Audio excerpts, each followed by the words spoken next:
Når den slumrende bjørn i sit hi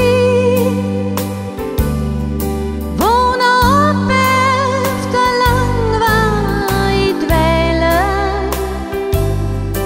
og går ned i de grønne dale, er den russiske vinter forbi. Den er slunken og finder et sted,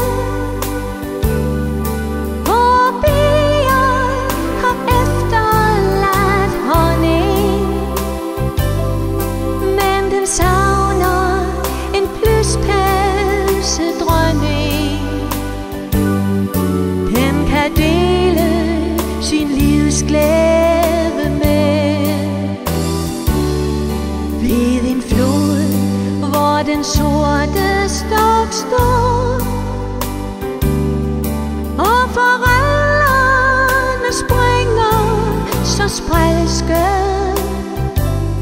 Ser han hende, han drømte at elske,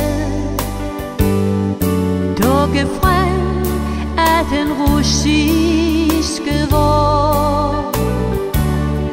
Det er solskin og forår igen,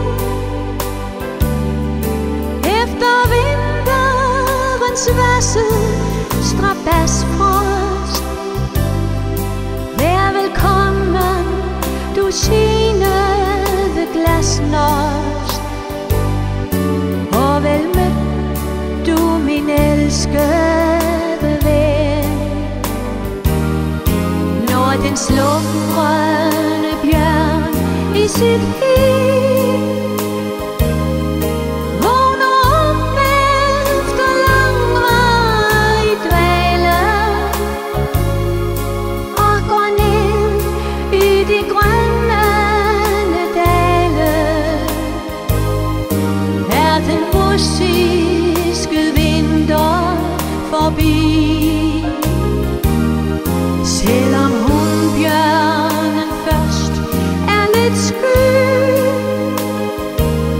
ser hun ja til sin kærlige mage.